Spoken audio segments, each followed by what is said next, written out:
Hello guys, welcome back to our channel Future Achiever Official. तो बड़े सारे aspirant को दिमाग में है कि जब जूनियर स्टूडेंट की पोस्ट नहीं आ रही, वर्क सुपरवाइजर की पोस्ट नहीं आ रही, क्या हो रहा है सर, मीन्स कि हम वेट कर रहे हैं। मेरे को कुछ क्वेश्चन है आपसे, आप सभी से क्वेश्चन का आंसर दोगे तो मैं बताऊंगा। अभी मेरे को याद भी नहीं है यार, अप्रैल मंथ में मैं जेकेएसबी ऑफिस गया था। उस टाइम जेकेएसबी चेयरमैन इंदुजीत थी, जो अभी डीसी बांदीपुरा बनी है, ठीक है। वहाँ पे मैंने ये जो जूनियर स्टूडेंट के आप बोल रहे हो ना, आगे लगा रहे हो, मैंने उस टाइम भी बोला था। और उस टाइम जब जेकेएसबी चेयरमैन थी, उन्होंने बोला था कि हम ये जो पोस्टें हैं, कुछ पोस्टों का इंडेंट क्लियर नहीं है, तो हम मेरे पास तीन चार साढ़े तीन सौ पोस्ट है जिनका इंडेंट क्लियर है, वो मैं निकाल दूंगी मई जून में। ये चेयरमैन जेकेएसबी जो पुरानी थी इंदू गलवचीप, उन्होंने बोला था मई, अप्रैल या मई में, ठीक है। अगर कोई गया होगा तो मैं वो मेरे से एडमिट करेगा कि मैंने ये चीज़ उन्होंने खुद बोली थी। उसके बाद मेरे को याद नहीं है, मई में भी है मैं गया था, इसके रिगार्डिंग दोबारा पूछा था। तो उस टाइम पे हेल्थ क्या का चल रहा कि हेल्थ की पहले आएंगी, और शायद चेयरमैन ने बोला था कि हम हेल्थ की पोस्टें पहले निकालेंगे, बट इन्होंने कुछ और भी पोस्टें निकाल दी। तो अब ये जूनियर असिस्टेंट, जूनियर स्टेनोग्राफर या आपकी वर्क सुपरवाइज़र जो भी पोस्ट हैं उनके पास पड़ी हुई हैं। जैसे जूनियर सुपरवाइज़र की भी पोस्टें पड़ी हुई हैं, सुपरवाइज़र जो कोऑपरेटिव डिपार्टमेंट की पोस्ट है, स्टाफ कोऑपरेटिव डिपार्टमेंट की, ठीक है, तो इनके पास पड़ी हुई हैं। उसके बाद इंडस्ट्री एंड कमर्स डिपार्टमेंट की भी हैं। अब इंडस्ट्री एंड कमर्स डिपार्टमेंट की बड़े सारे उसमें क्लैरिटी नहीं है चीज़ों की, है ना, उसमें कितनी पोस्टें हैं कि मेरे पास जो इन्होंने रिप्लाई दिया था, मेरे पास आरटीआई रिप्लाई पड़ा हुआ अगस्त 2024 का, जिसमें इंडस्ट्री एंड कमर्स डिपार्टमेंट उस टाइम पे उनके पास पोस्टें थी, ठीक है। तो अब मैं दोबारा इंडस्ट्री एंड कमर्स डिपार्टमेंट पे आरटीआई फाइल करूँगा इस वीक, तो क्लैरिटी लेने की कोशिश करूँगा। 222 पोस्टें हैं, उसमें से कितनों का इंडेंट क्लियर है पूरा, ठीक है। तो ये मैं उनसे क्लैरिटी लेने की कोशिश करूँगा। जेकेएसबी तो देने से रहा, बाकी जो है मैंने इसके ऊपर सेकंड अपील फाइल की। अब आधे से ज़्यादा बंदों को सेकंड अपील नहीं पता होगा कि सेकंड अपील होती है। सेकंड अपील होती है जब आपको फर्स्ट अपील का रिप्लाई प्रॉपर वे में ना मिले, तो आप सेकंड अपील फाइल करो। तो मेरी सेकंड अपील जो है वो ऑलरेडी CIC न्यू दिल्ली में एडमिटेड है, वो एडमिट हो चुकी है मेरी अपील। जब भी इसकी हियरिंग होगी तब आपको आगे चीज़ों के बारे में मैंने बता दूंगा। आगे मैंने उसमें पूरा प्रॉपर एविडेंस मैंने उसमें वहाँ पे दिए हुए हैं, ठीक है। तो उसमें वो मैंने अपील किसके ऊपर लगाई थी, किसके लिए लगाई थी, मैंने फरवरी मंथ में जेकेएसबी से डाटा मांगा था, जेकेएसबी के पास फरवरी मंथ तक कितनी पोस्टें पड़ी हुई हैं, तो उन्होंने कुछ रिप्लाई मेरे को नहीं दिया था, ठीक है। तो उसके बाद मेरे को अगस्त मंथ का रिप्लाई जेकेएसबी की तरफ से आया था, तो वो मैंने उसके साथ अटैच कर दिया था, और मैंने उसमें सब कुछ अपने एविडेंस जो है उसमें डाले हुए हैं, ठीक है। जब भी इसकी हियरिंग होगी मोस्ट प्रॉब्ली मेरे को उसके वहाँ से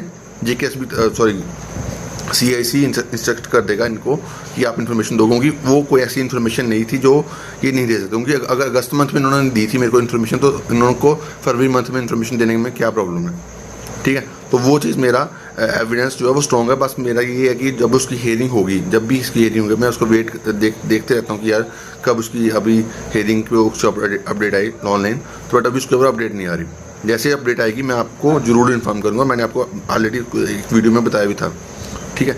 तो उसका थोड़ा प्रोसेस थोड़ा लंबा होता है यार। अब कितनी सारी RTA लगती हैं, उसका प्रोसेस लंबा होता है। जब भी उसका बारे में कुछ भी रिप्लाई आएगा मैं आपको शेयर करूँगा, ठीक है। अब बात आती है कि यार ये एडवर्टाइजमेंट क्यों नहीं निकाले। भाई एडवर्टाइजमेंट निकालना मेरी रिस्पॉन्सिबिलिटी नहीं है, ये आप लोगों की भी रिस्पॉन्सिबिलिटी है, ठीक है। तो आप घर से बाहर निकलते नहीं हो ना। मेरे को अप्रैल मंथ में बंदे दिखे हैं, जो मई मंथ में दिखे हैं वही 10-12 बंदे दिखे हैं। अगस्त मंथ में तो बुरी हालत होगी भाई, 3-4-5 बंदे घर से बाहर निकले नहीं बाकी। अब सभी को अब घर बैठ के जूनियर की पहुँचनी चाहिए भाई। अब मैंने थोड़ी वो निकालनी है। मैं अभी जेकेएसबी ऑफिस लिए नहीं जा रहा हूँ कि मैं बड़ी सारी चीज़ें संभाल रहा हूँ भाई। मेरे से लिए अभी थोड़ा मुश्किल बन रहा है, ठीक है। अभी दूसरी चीज़ क्या कि यार यहाँ पे अभी ट्रेन भी प्रॉपर वे में नहीं चल रही, तो मैं मैक्सिमम ट्रैवल कर रहा हूँ ट्रेन के थ्रू, ठीक है, मेरे को जो कंफर्टेबल लगता है, ठीक है। तो वो चीज़ अभी ट्रेन भी नहीं चली, तो उसकी वजह से जो है वो मैं जेकेएसबी सिविल सेक्रेटरी में नहीं जा पा रहा। तो अभी कुछ थोड़ा माहौल जैसे ठीक होगा, जैसे ट्रेन चलेंगे तो फिर हम जो है चलेंगे। बट मेरा क्वेश्चन आप लोगों से ये है कि जब मैं 5 महीने जेकेएसबी ऑफिस से सिविल सेक्रेटरी आपको बोलता रहा, तो आप कहाँ थे? आना था ना, स्ट्रेंथ दिखानी थी, तो स्ट्रेंथ आप दिखाते नहीं हो, ठीक है। मैंने अपने अंडर से जो चीज़ें आपको इन्फॉर्मेशन देनी थी वो मैंने को दे दी। बाकी अब ये पोस्ट कब आएंगी भाई? जहाँ तो अक्टूबर में आएंगी, जहाँ तो नवंबर में आएंगी। अब उस टाइम भी इस मंथ में भी नहीं निकालेंगे तो भाई मेरे को नहीं पता भाई, ठीक है। क्योंकि ये जेकेएसबी का इनको क्या बताऊँ मैं, क्या करेंगे। आप घर से बाहर निकलने से रहे, जब आपको बोला जाए घर से बाहर निकलो तो बस आते नहीं हो, 10 बंदे भी नहीं निकलते। और आप सभी को एडवर्टाइजमेंट चाहिए, ठीक है। तो निकला करो ना वर्क सुपरवाइजर, जो भी एस्पिरेंट, जो भी आप बड़ी सारी और पोस्ट होंगे भी एस्पिरेंट होंगे, तो निकला करो ना बाहर जो भी आपको बोले जाता है, निकला करो। उससे आपका बेनिफिट के लिए बोलता हूँ, ठीक है। अभी मेरा जाना भी कंफर्म नहीं है भाई इस मंथ में, क्योंकि अभी सिचुएशन वैसी हो गई है, अब और भी सारी चीज़ें संभाल रहा हूँ, तो अभी तो नहीं जा सकता। हाँ, कोई डेट डिसाइड करूँगा जब भी फ्री थोड़ा सा टाइम निकाल के चलेंगे, बट अभी नहीं, ठीक है। जिसको जाना है JKSB ऑफिस सिविल सेक्टर जाना जा सकते हो, ठीक है। बट अभी मेरा टाइम नहीं मैनेज सेट हो रहा, क्योंकि मेरे को पता है मैं जब जाऊँगा मेरा पूरा दिन वेस्ट होगा। मेरी 2 क्लासेज यहाँ पे होती हैं, 3 क्लासेस मेरी घर पे होती हैं और 2 क्लासेस मेरी बाहर होती हैं, 5 क्लासेस मिस होती हैं। तो भाई उनको मैं जो है उनको अब ज़्यादा टाइम बर्बाद नहीं कर सकता। बर्बाद नहीं, उनका भी नहीं बर्बाद होता है, ठीक है। मेरा तो होता है, उनका भी होता है। आप लोगों को अगर आपको लगता है कि आपका दिन बर्बाद होता है, भाई मेरा भी होता है भाई, ठीक है। अब मैं भी वही चीज़ रिएक्टिव करूँगा ना कि आपको अगर टाइम नहीं मिलता, भाई मेरे को भी टाइम नहीं मिलता, ठीक है। मैंने बहुत करा यार, बहुत आज निकला हूँ बाहर, ठीक है। अब संभव थक गया हूँ यार, कसम से कहना थक गया हूँ। कुछ ये थोड़ी है कि यार मेरे को कुछ वहाँ पे मिलता है, बट आपको अपने इश्यूज़ के लिए घर से नहीं निकलना बाहर, तो मेरे को क्या पड़ी हुई यार।